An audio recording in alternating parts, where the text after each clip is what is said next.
ابتدا ہے رب جلیل کے بابرکت نام سے جو دلوں کے بھید خوب جانتا ہے۔ دیکھتی آنکھوں سنتے کانوں صابری میاں کا اسلام پہنچے۔ ناظرین محترم، یمن و حبشہ کا بادشاہ ابرہہ تھا۔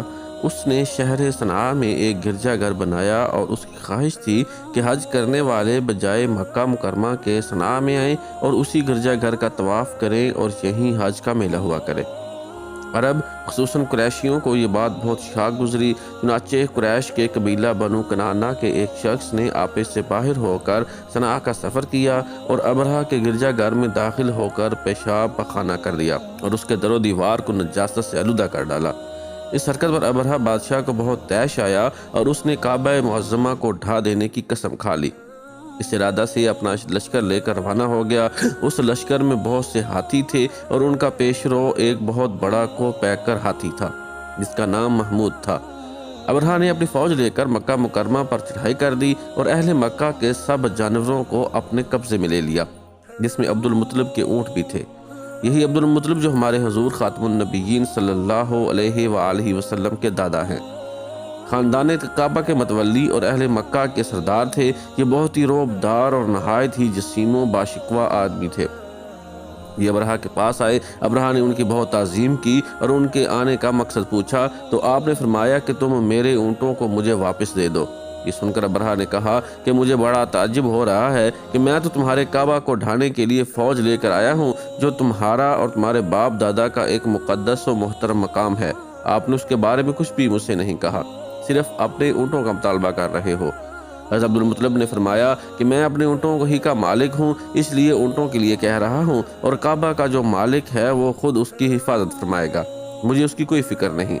ابرہہ نے آپ کے اونٹوں کو واپس کر دیا۔ پھر آپ نے قریش سے فرمایا کہ تم لوگ پہاڑوں کی گھاٹیوں اور چوٹیوں پر پناہ گزین ہو جاؤ۔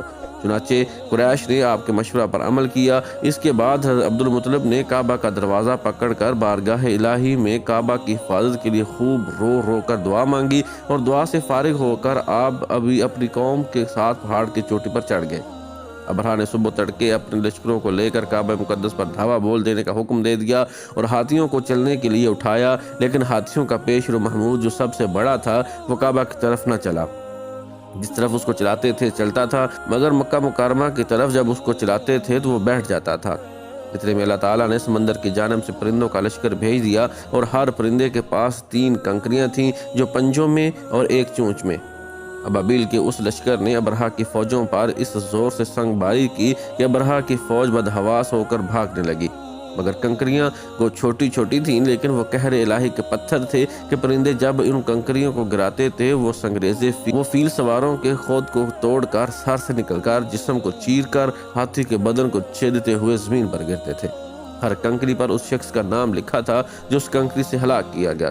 اس طرح ابرہہ کا پورا لشکر ہلاک و برباد ہو گیا اور کعبہ معظمہ محفوظ رہ گیا۔ یہ واقعہ جس سال وقوع پذیر ہوا اس سال کو اہل عرب عام الفیل یعنی ہاتھی والا سال کہنے لگے، اور اس واقعہ سے 50 روز کے بعد حضور سید عالم صلی اللہ علیہ وآلہ وسلم کی ولادت ہوئی۔ اس واقعہ کو اللہ تعالیٰ نے قرآن مجید میں بیان فرماتے ہوئے ایک سورہ نازل فرمائی جس کا نام سورہ فیل ہے۔ اے محبوب، کیا تم نے نہ دیکھا تمہارے رب نے ان ہاتھی والوں کا کیا حال کیا؟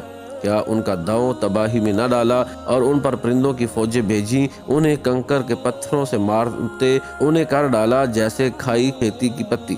اس سے معلوم ہوا کہ قرآن مجید کی طرح مکہ معظمہ کی حفاظت کا ذمہ بھی خداوند قدوس نے اپنے ذمہ کرم پر لے کر رکھا ہے کہ کوئی تعاونی طاقت نہ قرآن مجید کو فنا کر سکتی ہے اور نہ کعبہ کو صفائے ہستی سے مٹا سکتی ہے، کیونکہ خداوند کریم ان دونوں کا محافظ و نگہبان ہے۔